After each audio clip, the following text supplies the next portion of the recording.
नमस्कार, बहुत बहुत स्वागत आपका ब्रेकिंग विद एजेंडा में। मैं आपके साथ पूजा राठौर शर्मा। लोकसभा चुनावों के 2 चरण पूरे हो चुके हैं और अभी 5 चरण और बाकी है। इन 5 चरणों से पहले कांग्रेस के खेमे में रायबरेली और अमेठी लोकसभा सीट पर जबरदस्त सस्पेंस बना हुआ है। 20 मई को 5वें चरण में अमेठी और रायबरेली लोकसभा सीट पर मतदान होना है, लेकिन अभी तक अमेठी और रायबरेली की सीट पर कांग्रेस ने अपना उम्मीदवार घोषित नहीं किया है।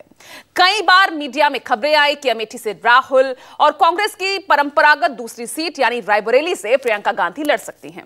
तो यहां यह सवाल खड़ा होता है कि क्या कांग्रेस अमेठी और रायबरेली सीट पर फंस गई है, क्योंकि कल सूत्रों के हवाले से भी ये खबर आई कि रायबरेली से प्रियंका गांधी प्रचार में ही जुटेंगी, वो रायबरेली से चुनावी मैदान में नहीं उतरने वाली। सूत्रों के हवाले से यह खबर सामने आई।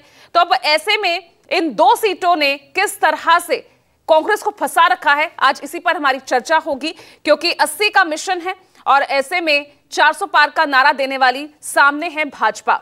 अब सवाल इसमें कई ऐसे खड़े हो रहे हैं कि कांग्रेस का अमेठी रायबरेली पर जो उम्मीदवार पर सस्पेंस बरकरार है, उसके पीछे आखिर कारण क्या है, किस रणनीति पर कांग्रेस काम कर रही है। 20 मई को 5वें चरण में अमेठी रायबरेली में चुनाव है। 3 मई को दोनों सीटों पर नामांकन का आखिरी दिन भी है, तो ज्यादा वक्त है नहीं, लेकिन सस्पेंस अब तक बरकरार है। हालांकि खड़गे जरूर कह रहे हैं कि कोई सरप्राइज इन सीटों से देखने को मिल सकता है। वो सरप्राइज क्या होगा, ये देखना होगा। तो चलिए, चर्चा आज इसी मुद्दे पर होगी, लेकिन उससे पहले जरा सुन लीजिए किस तरह के राजनीतिक बयान इन 2 सीटों को लेकर सत्ता पक्ष और विपक्ष की तरफ से आए हैं। सुनिए।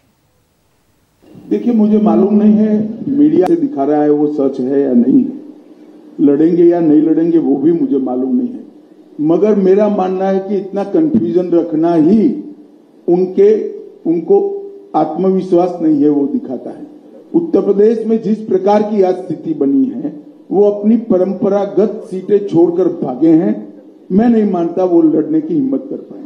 मैं नहीं कह सकता हूं, घोषणा जल्दी हो जाएगी। अभी जो लास्ट मीटिंग हुई थी उसमें ये चर्चा का एक बिंदु था, लेकिन इस पे विस्तार से चर्चा नहीं हो पाई। हमको बताया गया कि खारगे जी, अध्यक्ष जी इस पर निर्णय लेकर जल्द घोषणा करेंगे। मैं उम्मीद करता हूं कि 1-2 दिन में घोषणा हो जाएगी। 3 तारीख से पहले पर्चे भरने हैं। तो चलिए, आज चर्चा अमेठी और रायबरेली को लेकर होगी और बड़ा पैनल इस वक्त मेरे साथ जुड़ चुका है चर्चा के लिए।